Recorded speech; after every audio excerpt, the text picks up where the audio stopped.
ফাতেমার বিয়ের সময় যখন চলে আসলো, নবীজি ডাক দিয়ে বললেন, আমার মেয়েকে কে বিয়ে করবা, প্রস্তাব নিয়ে আসো, কে বিয়ে করবা। প্রথমেই আসছে আবু বকর রাদিয়াল্লাহু তাআলা আনহু। সুবহানাল্লাহ পড়বেন না তো সবাই? আচ্ছা, আপনারা তো সবাই জানেন যে আবু বকরের মেয়েকে বিয়ে করার জন্য আল্লাহর হাবিবকে ওহী দিয়েছে একজন। তিনি কে? এসে বলছে, ইয়া রাসূলুল্লাহ, আমি বিয়ে করতে চাই, আপনি কি বিয়ে দিবেন? নবীজি মাথা নিচু করে ফেলেছেন, নিচু, ইয়েসও বলেন নাই, নো বলেন নাই, মাথা নিচু। আবু বকর বুঝে গিয়েছে আমার সঙ্গে বিয়েটা হবে না, বের হয়ে চলে আসছে। এবার আসছে ওমর ফারুক রাদিয়াল্লাহু তাআলা আনহু, ইয়া রাসূলুল্লাহ, আমি ফাতেমার জামাই হতে চাই, আপনি কি আমাকে চান্স দিবেন কিনা? এবার নবীজি ইয়েসও বললেন না, নো বললেন না, মাথা এবার নিচু, চুপচাপ বসে আছে। ওমর ফারুক সিগন্যাল পেয়ে গিয়েছে, আমারও হবে না, প্রস্তাব রিজেক্টেড, বের হয়ে চলে আসছে। এবার আমার হাতের দিকে তাকিয়ে দেখবেন কয়টা আঙ্গুল আছে এখানে। বাহিরে 4 জন সাহাবী, নামগুলো বলছি, মাথায় রাখবেন, টুপি পাওয়ার সময় কাজে দিন। এক হচ্ছে আলী রাদিয়াল্লাহু তাআলা আনহু, আর এক হচ্ছে আব্দুর রহমান বিন আউফ, আর 2 জন সাহাবী বাহির থেকে আসছে, অর্থাৎ ভেতর থেকে বাহিরে আসছে, এক আবু বকর আর এক হচ্ছে ওমর ফারুক। কথা কি বোঝা যায় নাকি যায় না? 2 জন অলরেডি ছ্যাঁকা খেয়ে বেকা, অর্থাৎ প্রস্তাব কবুল হয় নাই। আবার রাগ করবেন না, আমি জাস্ট বোঝাবার সাথে আমাদের ভাষা বলতেছি।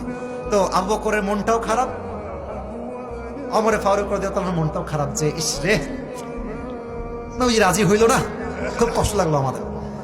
এবার আব্দুর রহমান বিন আউফ বলছে, আলী বন্ধু শোনো, একটা পরামর্শ দেই, চান্সটা নাও একটু, কাজে লাগে কিনা। বন্ধু তো বন্ধুই, দুষ্টামির শেষ নাই, ঠিক কিনা বলে? তো আব্দুর রহমান বিন আউফকে বলছে, বন্ধু তোমার মাথা কি খারাপ? দৌড় মিয়া, আমার না আছে বাড়ি, না আছে গাড়ি, না আছে জব, না আছে ব্যবসা, নো, আমাকে দিয়ে হবে না বন্ধু, মাফ চাই। আব্দুর রহমান বিন আউফ বলছে, বন্ধু চান্স মারতে দোষ কোথায়, যাও যাও যাও। তো হাদিসে আসছে আলী রাদিয়াল্লাহু তাআলা নবীর কাছে আসছেন, তো একবার এদিক দিয়ে এসে এদিক দিয়ে বের হয়ে যায়, এই পাত দিয়ে ঢুকে এই পাত দিয়ে বের হয়ে যায়। হ্যাঁ আলী, আই কি, এদিকে আসো, কি বলবো, এদিকে আসো।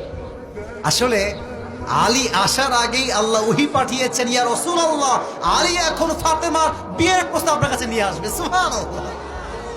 বসো, এখানে বসো, কি বলবা বলো? কিছু নেই, আরে বলো, লজ্জা কিসের, বলো। বলছে, নবী হে, আমি আপনার মেয়ে ফাতেমাকে বিয়ে করতে চাই। নবীজি আগের বার ইয়েস তো বলেন নাই, নো বলেন নাই, এবার নবীজি জাস্ট একটা শব্দ বলেছেন। নবীজি বলছেন, আলী ইনশাআল্লাহ। তো আলী আবার ইনশাআল্লাহর অর্থ বোঝে নাই, বাইরে বের হয়ে আসছে। হ্যাঁ বন্ধু, কি ব্যাপার, কি খবর? বলছে, বন্ধু আমিও রিজেক্ট হয়ে গেছি, বন্ধু আমার দ্বারা হবে না, প্লিজ যাও, মাফ চাই, হবে না আমার দ্বারা। আরে নবী কি কিছুই বলে নাই, একটা শব্দ বলে নাই? আলী বলছে যে হ্যাঁ বলেছে, খালি ইনশাআল্লাহ, আর কিছু বলে নাই। আব্দুর রহমান বিন আউফ বলছে, বন্ধু তোর মাথার তার ছিঁড়ে আছে। আরে বেটা, নবীর ইনশাআল্লাহ মানে বিয়ে অর্ধেক ডান হয়ে গিয়েছে। সুবহানাল্লাহ।